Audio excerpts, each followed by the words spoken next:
Hi, everyone, and welcome to the As I Amber podcast. I'm Amber, and I love to talk about music, travel, society, and culture. On today's episode, we have guest to the show, Chandrika. And today we are going to delve into my favorite performer, Beyonce's Renaissance album. And there's a particular track on her album called Church Girl. So I'm going to give you all the backstory behind Church Girl. So I like Beyonce, and maybe I'm a biased party, but the song Church Girl is off the Renaissance album, and it samples the legendary gospel group, the Clark Sisters song, Center of Thy Will. And the controversial thing about it that people don't like, or some people may not care for, or feel like it's blasphemy, or it's not of God, or it's demonic, is because Beyonce is talking about twerking on the song that samples gospel. And some people feel some type of way about that. So I wasn't going to talk about this at first, but everybody kept asking me, like, what are your thoughts on Beyonce's Renaissance album? I already gave y'all the 90-second version on my TikTok and my Instagram, so you all can see what my favorite tracks are when you go to that part of social media. But this is the song that people keep asking me about, and one of those people that kept asking me about that is author Chandrika Fee. And Chandrika is author of Lord, I Don't Want to Die Christian.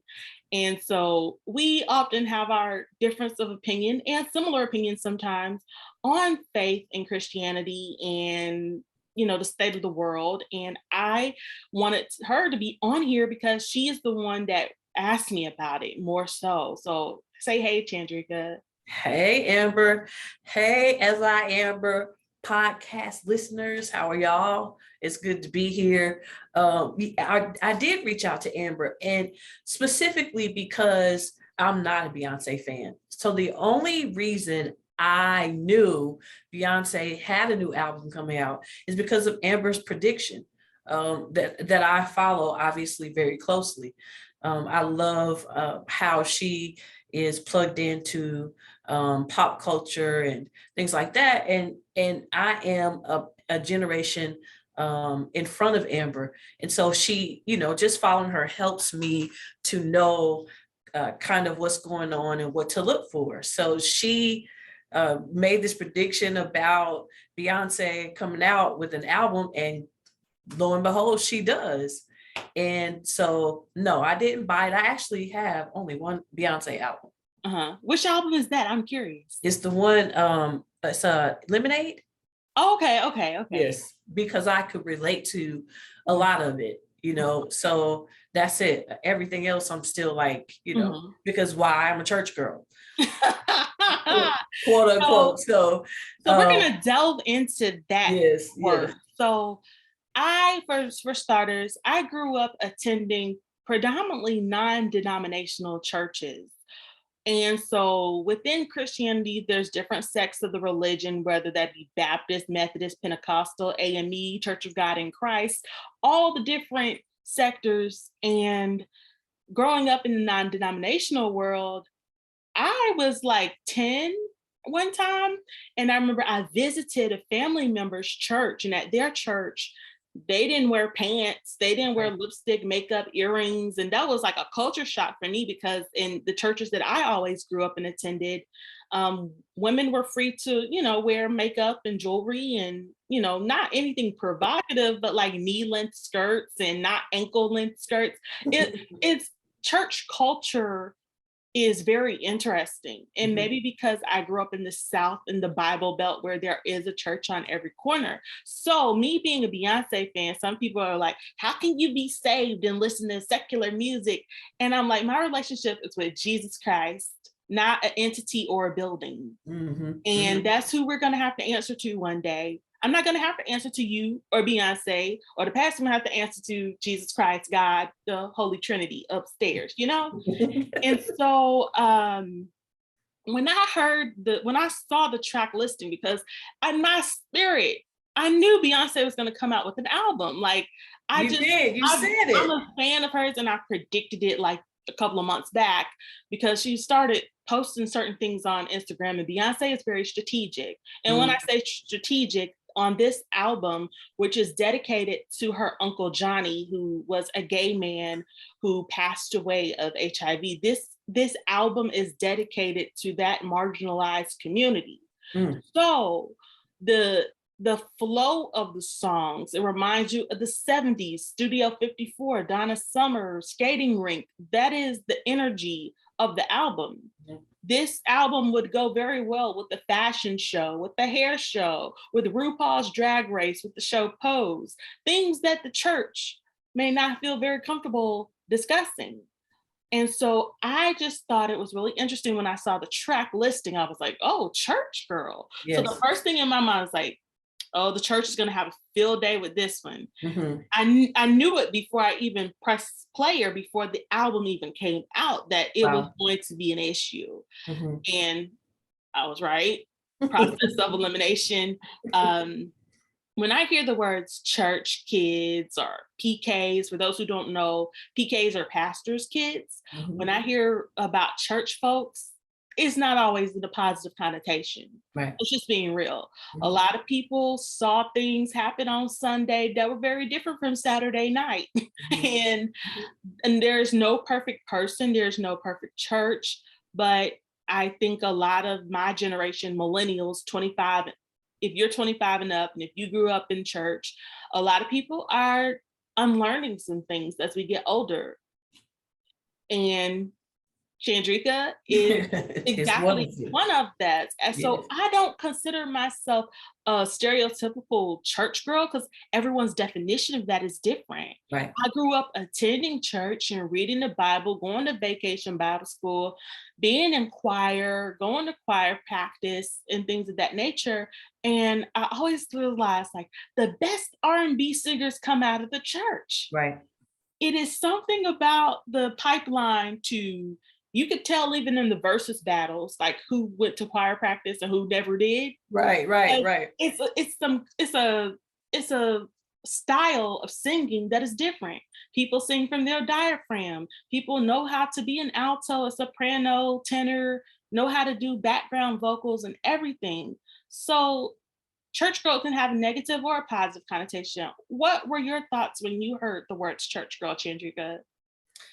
I guess I've always heard it in relation to church culture.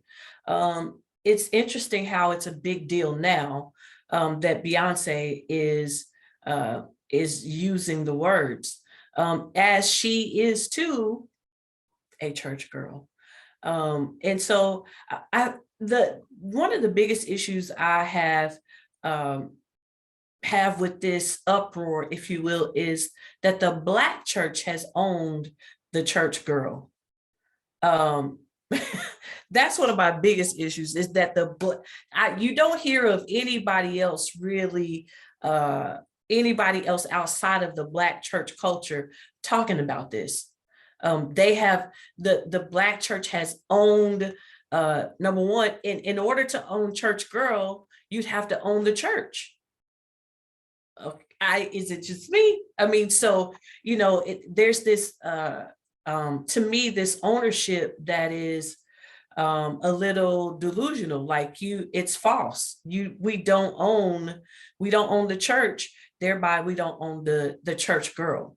Yet we seem to be talking and harping and wanting to fight for this particular subject, or these two words, or this reality, and the only ones that is making a big deal out of it.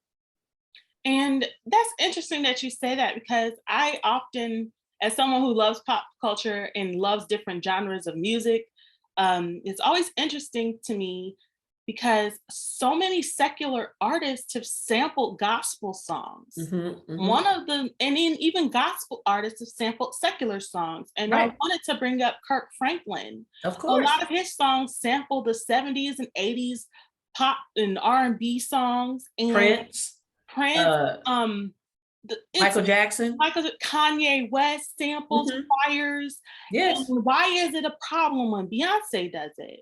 And I feel like at times, not everyone, but sometimes the Black Christian church is very hard on women and policing women's purity and culture. Beyonce is 40 something years old. Right. She is grown. She's married. She got twins and a 10-year-old. Like, she's a grown woman. Right. And it's like, how dare she be confident and sensual and spiritual all wrapped into one. In one. Right. It's like, how dare she? I'm like, we tell people to be themselves and to, you have authority and, be confident. And then when someone is, you don't like that. Right. It's beat down, it's watered down. And there's a lyric in the song where Beyonce is talking about she don't want to hurt nobody. And I thought it was really interesting because if you look at the track order of the songs, I can't play the songs right now because, I don't have Parkwood Entertainment money right now, but it's okay.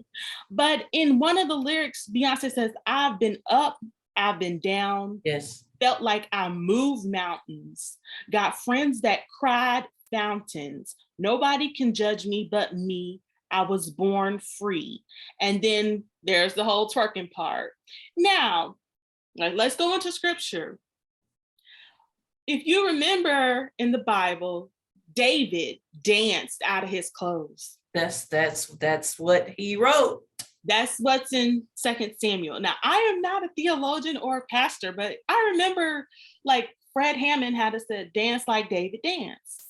Yes. And David was so in the spirit that he just got excited. He was so free. You're right. Free. Right.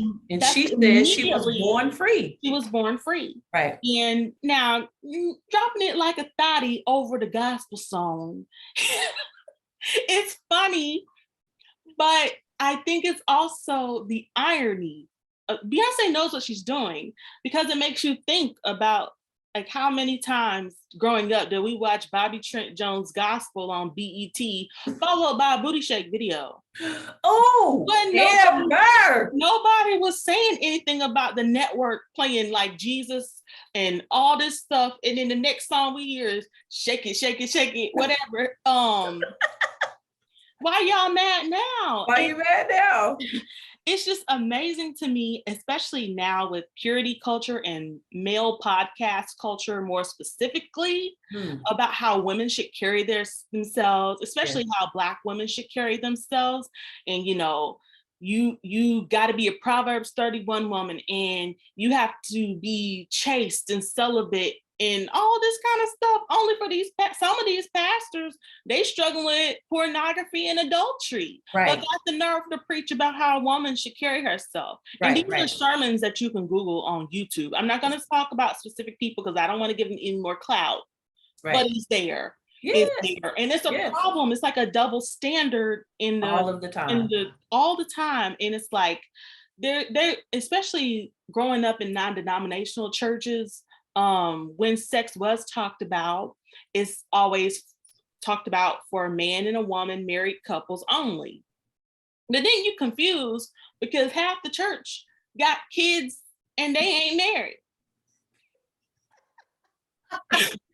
Like, it's one of my favorite contradictions just this week is a female pastor, very I should say pastor, but preacher, very prominent, very, very prominent, probably the number one female pastor in the Black Pentecostal church, I should say charismatic, who said that no one is saved if you are dancing to and listening to secular music. And that video was taken and released.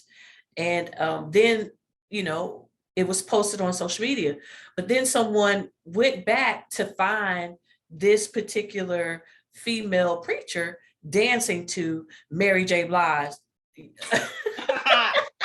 I won't pay my that's just fine. But when other people do it, it's a problem. Right. Like, and when I say dancing, I've never seen this woman danced the way she was dancing and knew the words to the song. And to see her say, who told you, what bishop told you you could dance to secular music? And then the video fades out to her dancing to secular music. Yeah. Sometimes it's a bad theology. Listen, sometimes I'm just not sure if it is that your relationship with God is supposed to be silence. Be quiet. You know what I mean? Like, just so many different contradictions. One of my favorite responses to the uproar about Beyoncé sampling the music was from a guy named Dietrich Hatton, who has been, as he said, in the business for 30 years. And he listed gospel artists who have sampled secular music and noted that many of our choirs and praise teams and pastors have sang and worshiped to those samples. And no problem. Beyonce samples a song and it's a problem. She sold her soul to the devil. She's going to hell. All of those things, just, she is damned. And it's just interesting to watch it play out.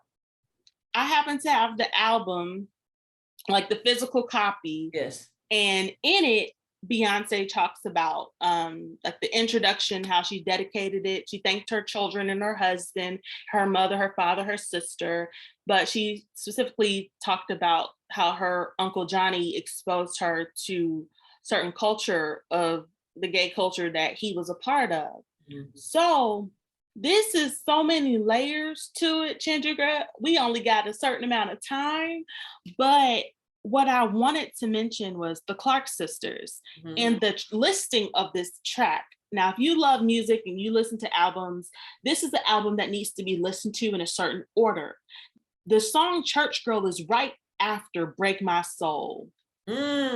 So she listed You Won't Break My Soul. We know the song has been played a million times everywhere. Right. And at the end of the song, or throughout the song, we hear transgender artist Big Frida talking about release yourself, release the bounce, release the wiggle, release your stress, release yourself. Yes. And she said in the song Break My Soul, I'm starting my own foundation. New salvation. And then it goes into Church Girl and Center Thy Will by Twinkie Clark. Right. And the Clark sisters, if we look at the Clark sisters movie on Lifetime, and even if you haven't seen the movie, if you're familiar with the Clark sisters, they were criticized so harshly in the 80s because they sounded too secular with Sunshine. Right. Google them, Google the song. I can't play it right now. You brought the sunshine. You brought the sunshine. What is so bad about You Brought the Sunshine? Because it was bad because and now everybody sings it. But it was bad because they sampled Stevie Wonder. Yeah. Stevie Wonder. And Stevie Wonder has some of the most beautiful, poetic, loving songs that you can tell he has a God-given gift. Yes. And so they sampled the Stevie Wonder song, which is a perfect example of Christian art and secular artists. She's always been sampling songs. Yes. And this was to the point where the Church of God in Christ told Dr. Maddie Moss Clark, who was the Clark sisters' mother, who was basically their choir, their vocal coach, their everything. Their manager. That she could not perform on the Grammys with her own daughters. That's right. Because she was over the music ministry for the Church of God in Christ. That's right. This is how deep this is. So for Beyonce, people can say, well, she ain't church girl. We don't know her relationship or what her upbringing was like before fame. I'm pretty sure she would probably love to go to a church, and y'all wouldn't say anything if she dropped a nice offering. That part, if she gave a tenth of what she made just from this album. And the thing is, Twinkie Clark wrote this song. So since it samples them, the Clark sisters are getting paid. There's a video of Dorinda Clark saying, "Leave Beyonce alone." Leave her alone. Twinkie Clark may have created the words, and I think she may have sold her catalog. I'm not sure of all the legalities of like the writing process, but Twinkie Clark is getting a nice check. And happy about it. She even posted a video thanking Beyonce for sampling the song and then played it and sung it. And this has been since the album release. Yeah, and I'm like, for Beyonce to have the depth and the knowledge enough, like, I'm gonna sample the Clark sisters. Yes. And I'm gonna put Church Girl right after Break My Soul. Why do you think she even knew about the song? Because why? She is a product of the church. Yes, and it's like people don't want to accept that. And I immediately thought of Whitney Houston and how sometimes your own can break you down. How Whitney Houston, when she went to I think it was the Soul Train Awards, she was booed by Black people. Whitney Houston because she wasn't pop enough. And we know Whitney, she brought BB and CeCe Winans on the Arsenio Hall show. And while she was at the peak of her career, she sang background for her friends. Yes. And you can't tell me, especially listening to the Preacher's Wife soundtrack, that her voice, no one has that voice. That's God-given. Right. So you don't know people all struggle, but it just really bothered me. And it made me remember the movie Footloose with Kevin Bacon. And the movie Footloose, the whole premise of it, I don't want to give any spoilers. The movie is like 40 years old, but the movie is basically about a town where dancing is forbidden and rock music is forbidden. No one's allowed. But at the end of the movie, they breaking free. They said, you won't break my soul. You won't break my soul. You won't break my soul. They said, oh no, not today. No. It's all like comes together. And I'd be remiss if I did not shout out one of my friends, Ken Grace. He has a podcast called Preach and Be. So you all should check that out, PREACHB, where he listens to R&B songs and breaks them down from a biblical perspective. So check that out if you all have time. It's on Spotify. That's cool. Yeah, and I had to give him a shout out because this subject matter is deep. It's like, who are we to judge people because they want to listen to something or they want to dance to something? Isn't it contradictory? You know, we always tell people we need to hold people accountable, but are we being judgmental? So listen, you know, is it proverb? The marriage bed is defiled. She married. She married. And she said, I want to be in the center. Come on here. Will. Of his will. She even forgave her cheating husband. Listen. Made a whole album about it. She's married. And if the bedroom is undefiled, she can thought and drop it like it's hot. Because she's doing that with her husband. I can't sing about myself. I can't record about myself. Lord, I don't want to die a Christian. I wrote a whole book about my journey, myself. So, listen, she wrote a song about herself and I wrote the book so that whoever can relate to it, doesn't feel alone. And so she's saying, I'm married and this is what's happening. I'm a church girl. I'm dropping it like it's hot for my husband. I'm thotting for my man. And the marriage bed, look at your neighbor and tell him, neighbor, the marriage bed is undefiled. You are something else. See, this is why I just feel like when we need to learn how to stop judging other people so harshly. Like, I know no one is perfect, and there's a difference between leadership being held at accountability versus regular folk. And one of the things that I just wish people understood in the church world is balance. Yes. I know people who've gone to Christian school their whole life, gone to church their whole life, gone to every ministry, every praise camp, faith worship, this, that, praise in the park, all the stuff, all the church tradition stuff. And it's like there's life outside of the four walls of the building. Right. You know, it's okay if you take your children to the skating rink. They don't got to go to Bible study every day, or all their social activities have to be with the church. Right.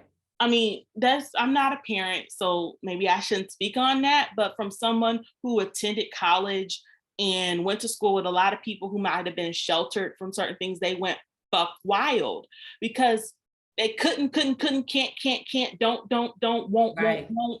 And I thought about Toni Braxton, the Braxton sisters. Yes. They grew up very strict. Yes. And, you know, we can't do this, we can't do that. And then you got the most sultry R&B singer coming out the gate with her debut album.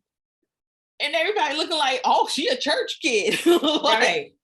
I'm telling you now, the best R&B singers have come out of the church, whether that's Aretha Franklin, Fantasia, Jasmine Sullivan. Is a certain voice that these little whisper singers they're not doing. The auto-tune and whisper cannot mimic the diaphragm of Kelly Price and people who just got it, you know? You know, it begs to ask, like, what are y'all listening to when, as married couples, when you want to, you know, behave or misbehave, quote unquote. Like, are y'all listening to the choir when doing your anniversary? Right. You're not listening to Luther or and I want to mention the scripture I quoted is Hebrews 13:4, not in Proverbs. But you know, it's just what are y'all listening to? What are y'all doing?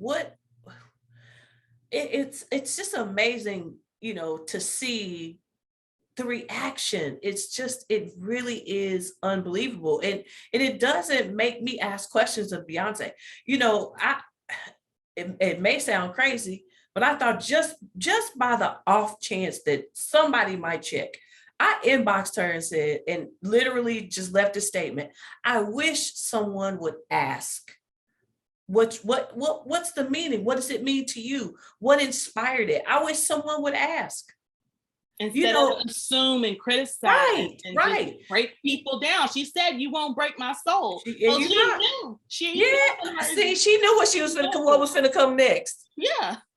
You know, I heard a remix of the Church Girl song, and they took the voice of the bishop's wife, who made a big deal of it first, requiring that the church denounce the song. His wife joined in on her own on another night or whatever. You know, we gonna fight for church girls. And she did all this. Someone took her voice and sampled it in the remix. Oh my God. TikTok and social media. It just is unforgiving. And that's what I'm saying. The church can be unforgiving towards women too. Right. And I'm not knocking men or anything. I'm just saying, like, we've seen or we've heard about pastors putting up, you know, PSAs or public service announcements or whatnot on their social media, apologizing to their church or their wife or their kids or their families. Mm-hmm. And then everybody's like, okay, let a woman pastor do half that stuff. The latest subject recently, since Church Girls came out, is girls who are getting pregnant before they get married and having to stand before the church to make the announcement that they're pregnant, and then they have to be sat down, and most likely they're pregnant by a man, someone in the church who is using his gift, who's not sat down, who gets to continue to use his gift. Nobody has to know whose child it is, even just that she's pregnant and she cannot participate. She's got to sit down somewhere in the back of the church. That's so humiliating. Yes. And people, why should she have to stand before the whole congregation? I've heard of this. Yes. Stand in front of the congregation and apologize. Yes. And where is the drummer that she's pregnant by? Come up, Amber. And you know who delves into this? She's a writer. Some people love her, some people don't like her. Her name is Candice Bimbo. Yes. She's a Beyoncé fan, and she has a book called Red Lip Theology. Yes. And she talks about her growing up in the Baptist church, I think. Yes. I think that's the denomination or sect of Christianity she was grown up into. Mm-hmm. And, you know, some people may not agree with it, but I'm just like, you need to have open ears and an open mind and an open heart to receive what she's saying. At least listen. At least listen, because it's some truth to everything. And, you know, it's always an interesting subject when we talk about music. And I'm not saying music isn't influential, because yes, it is, but we know there's a time and place for everything. Yeah. And I just feel like people are just going so hard on Beyonce because you didn't like her in the first place. Uh-oh. So all you needed was for her to do something like this, and so that you can now say, right. So the funny thing about it is it's free marketing for her.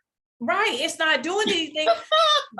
This particular bishop finally shows up with printed out lyrics. And the only lyrics he read was the Drop it like a body part. Yes. The verse 2. The verses were left out. And oftentimes, there's a part where church girls I ain't trying to hurt nobody. I'm just trying to bring the life up in your body. Man. And that last line, that last part of the song, I feel like church girls, if your definition of church girls is people who are sheltered, go to church every Sunday, Monday, Tuesday, pray, all that kind of stuff. If that's your definition of a church girl, oftentimes church girls get hurt. They aren't always protected. They're either hurt by the theology that was preached at them and not to them. Yes. They're often the brunt of the joke, and I think that this song is a conversation starter about what does it mean to be church? What does it mean to be a church girl? Is it negative? Is it positive? What does it mean to you? You know, I went on this journey of asking questions again of the things Christianity taught me.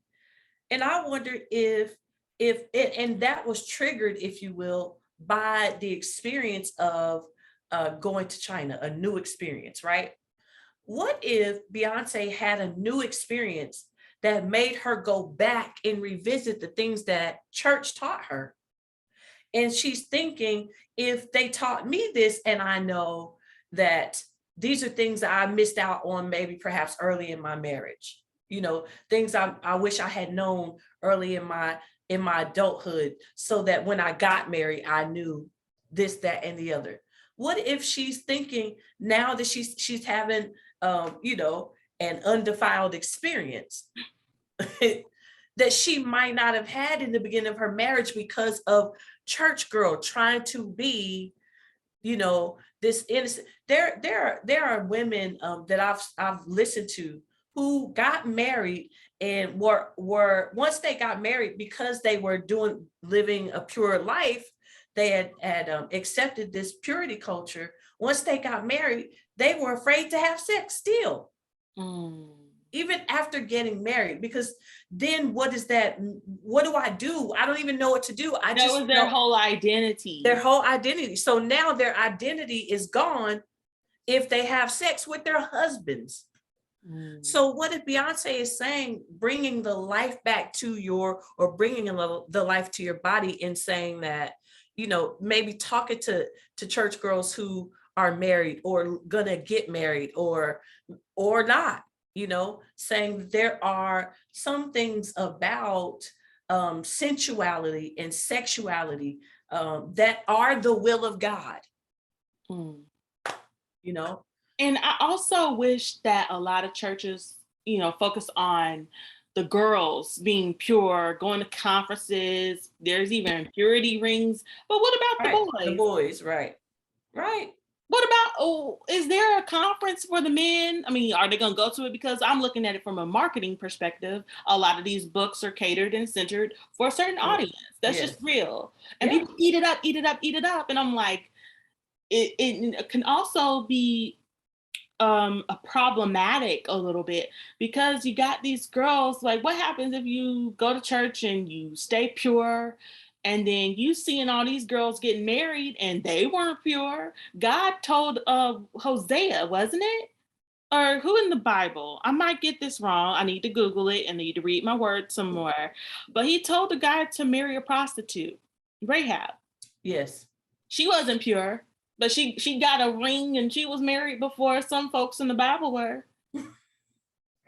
But we are told, and the Bible is just an interesting book, anywho. Right. But Right. just the fact of the matter is that just because you go to church and you do this and you do everything this way doesn't mean that God's going to reward you with a man or a woman or whatever because you went to church every Sunday. That's not how it works. Right.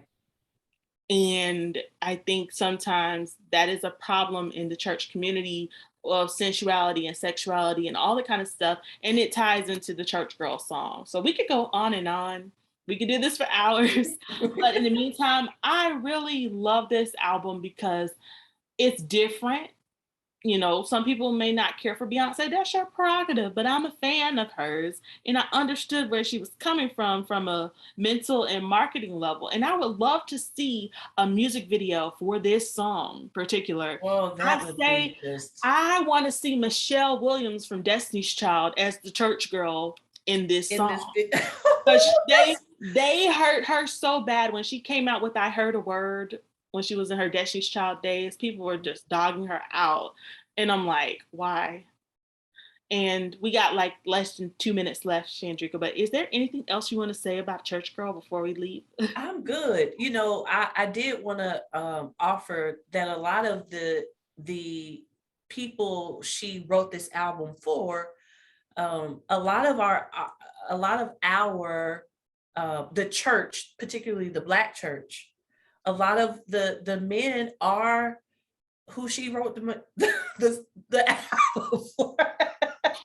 Doing, yeah, get You into know, it the man's voice she sampled probably grew up in the in the church. Black church, Yeah. probably as a musician, probably as a singer, something, so a lot of our artists, a lot of our male artists, um whether they be actors, whether they be musicians, whether they be singers, a lot of them grew up in the Black church.